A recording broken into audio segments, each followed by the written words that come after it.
You've felt it too, haven't you? That quiet rumble underneath the surface? That feeling that something is shifting, something massive, but you can't quite name it. Maybe you've looked at what's happening in this country. The chaos, the cruelty, the sheer volume of disintegration. And you've thought to yourself, I've got to do something. But then the next thought hits hard.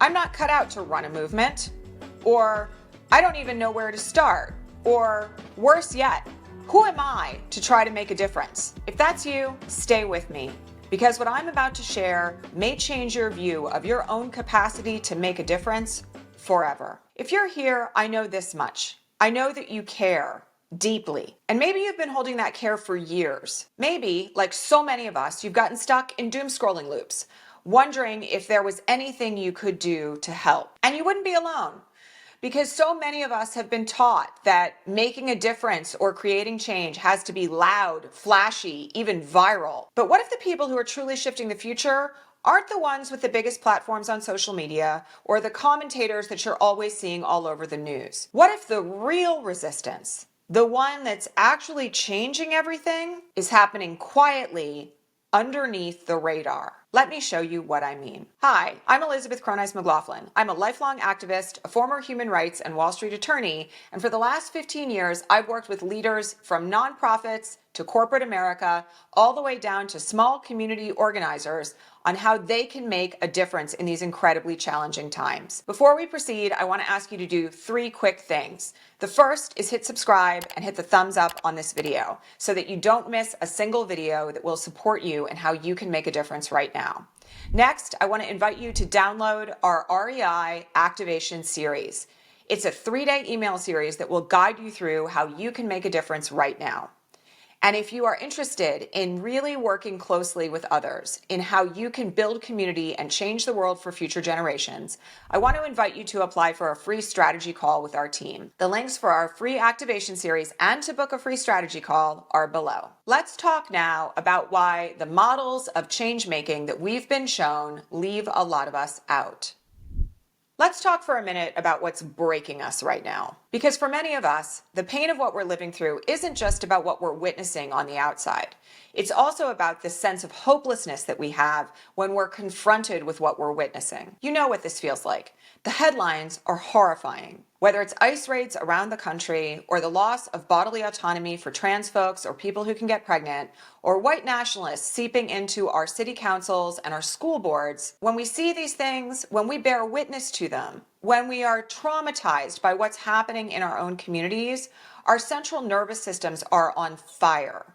And nobody's handing us a fire extinguisher. And then we start to think about what models we've been given as ways to fight back. When we look at what's happened in films and television over the last 50 years of civil rights movements, what we often see is a model that says to us we have to be yelling into microphones, or at the front of huge protests, or standing in front of hundreds of thousands making our voices heard. We've been taught that what this looks like is having millions of followers, doing dozens of press hits, managing huge mass mobilizations. And I don't want to knock any of these because they're all good. We need everything that we can get right now in terms of forms of resistance to the ongoing regime. But for some of us, we look at that and our reaction is, that's not me. I'm not built for the spotlight. Or maybe our lives or identities don't allow us to be on the front lines right now. Maybe we're raising kids, or we have family members who are undocumented, or maybe we've got trans family members who are under immediate threat. And that's where the spiral begins. We feel the weight of the world on our shoulders,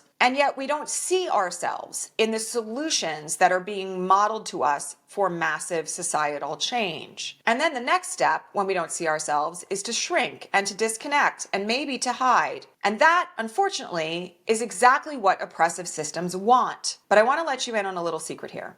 Every single civil and human rights movement in history has had hundreds, if not thousands of people working behind the scenes to make a real difference. The myth that visibility equals value. So let's talk about this lie that's actually functioning to steal our power. We've been taught by the media, by culture, by naysayers on social media, that the only leadership that matters is the kind that everyone sees. The bigger the platform, the bigger the impact. Right?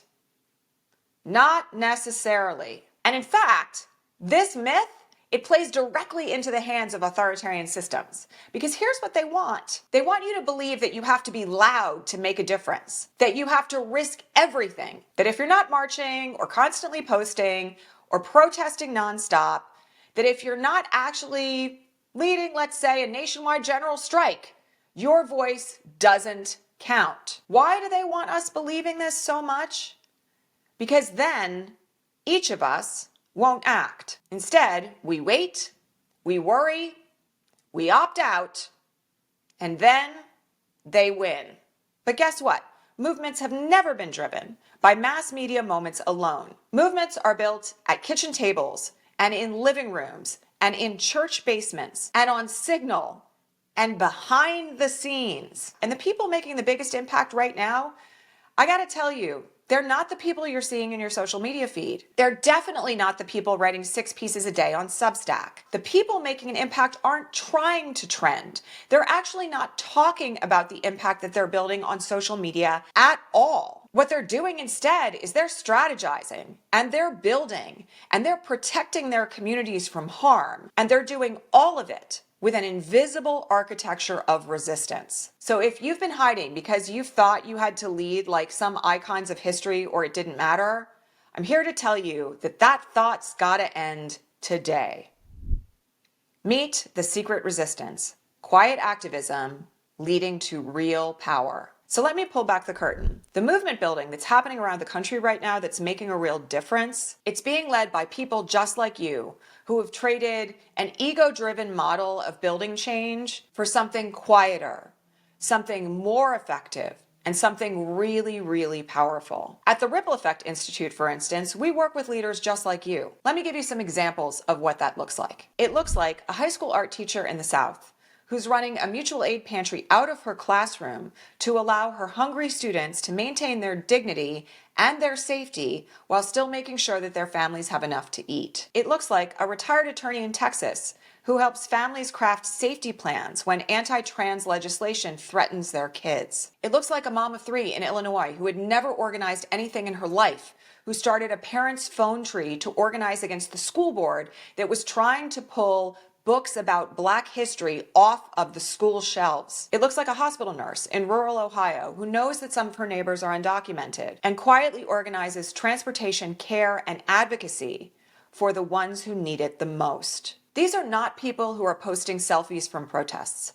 They're not people who are seeking or getting media attention, but they are building something unbreakable.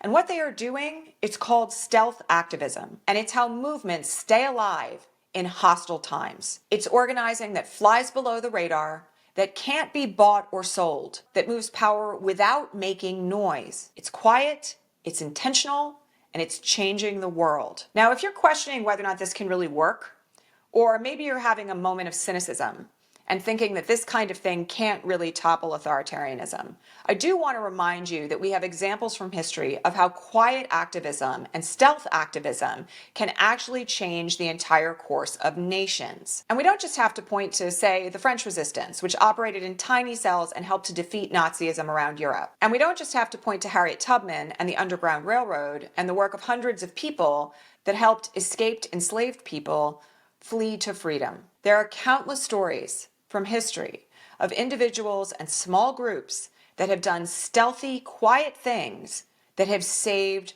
hundreds of lives. Think about Nicholas Winton, a man who quietly used his position of privilege to help 669 children escape the Nazis. This was a man who changed generations by doing something so quiet that he remained undiscovered and unrecognized until he was nearly 100 years old. Or consider, for instance, the activism of the Student Nonviolent Coordinating Committee, or SNCC, during the Civil Rights era. It began with small group organizing on college campuses in the South, influenced by the great Ella Baker. And over time, each of those organizations coming together became a force that changed the course of American history on civil rights. This work was strategic, it began quietly, and it changed the world. How you can use quiet activism starting today. So what about you? You may be wondering now, how do I even begin this? I want you to start with 3 simple questions. First, what issues call to you the most? This is where your power begins. Not where you might think you're quote unquote supposed to lead, but where you actually feel you're called to make a difference. And there's a lot of places that may call to you in this era. Maybe it's immigration rights and defense. Maybe it's reproductive justice. Maybe it's gun safety, maybe it's voting rights, any number of issues, maybe the one that tugs at your heartstrings. But it's really important to give yourself permission to listen to where you are being called. Second, I want you to ask yourself what you have access to. Maybe it's people. Maybe you have a really robust network of friends and neighbors and colleagues. Maybe it's a certain skill set. Maybe you're great at drafting emails, or you're an artist who can create postcards, or maybe you're someone who knows how to run an Excel spreadsheet or QuickBooks that will help a nonprofit to fundraise. Maybe you have access to resources, like financial support that could be provided to help build a movement. Or maybe you have access to a meeting room, or you're willing to offer up your living room for meetings.